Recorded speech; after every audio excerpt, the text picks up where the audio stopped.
سامعین ناظرین السلام علیکم، آداب، نمستے۔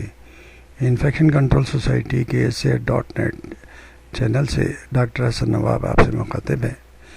زکا وائرس کس طرح پھیلا، اس پورے پروسیس کے بارے میں BBC کے ایک مضمون جو کہ ریسنٹلی BBC کے اردو سیکشن میں شائع ہوا، اس سے استفادہ کرتے ہیں اور آپ کو معلومات دینا چاہیں گے۔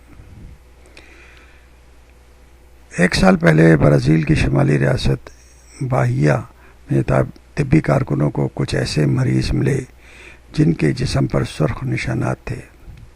پہلے یہ خدشہ ہوا کہ یہ کوئی ڈینگی کی نئی قسم ہے، لیکن بعد میں تحقیق کے بعد اس بات کی تصدیق ہوئی کہ یہ افریقہ کا ایک غیر معروف وائرس زکا ہے۔ ایک سال کے بعد یہ بیماری کئی دیگر میونسپلٹیوں میں بھی پھیل گئی۔ کچھ مہینوں کے بعد یہ پتہ چلا کہ اس وائرس اور بچوں میں مائکروسیفیلکی کی بیماری کے بڑھنے میں کوئی تعلق ہے۔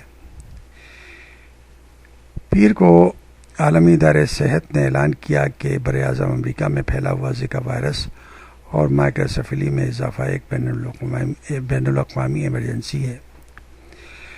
اب ہم یہ بتانا چاہیں گے کہ یہ بحران کس طرح پھیلا۔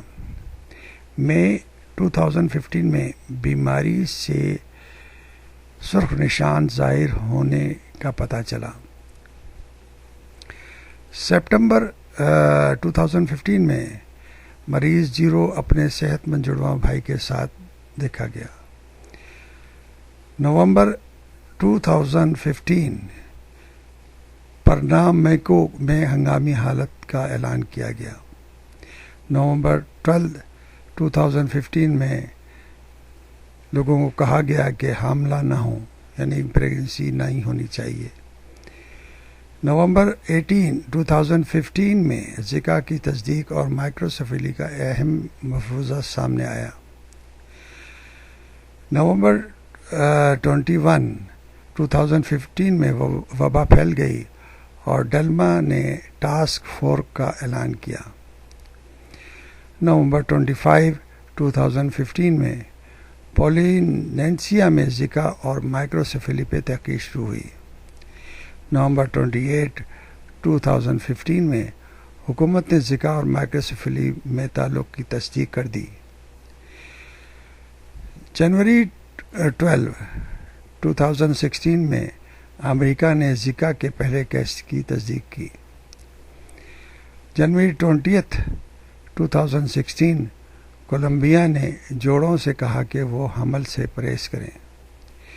جنوری 28 2016 عالمی ادارہ صحت کا الرٹ، جس میں کہا گیا کہ یہ زکا وائرس عالم انسانی کے لیے ایک انتہائی خطرناک ثابت ہو سکتا ہے۔ جنوری 29 2016 خالی مکانوں میں زبردستی گھسنے کی اجازت دی گئی۔ فروری 1 2016 میں عالمی ایمرجنسی کے طور پر زکا وائرس کو شمار کیا گیا۔ عالمی ادارہ صحت نے اعلان کیا کہ زکا کے پھیلاؤ کی صورتحال بین الاقوامی صحت کی ایک پبلک ہیلتھ ایمرجنسی ہے۔ اس لیے ضروری ہے کہ جن ممالک میں یہ وائرس نہیں ہیں وہاں پر احتیاطی تدابیر اختیار کی جائیں اور ان ممالک کے لوگوں کے سفر کے حساب سے یہ دیکھا جائے کہ کچھ ایسے لوگ دوسری جگہ نہ پہنچ سکیں جو کہ اس وائرس سے متاثر ہیں، تاکہ اس وائرس کے پھیلاؤ کو روکا جا سکے۔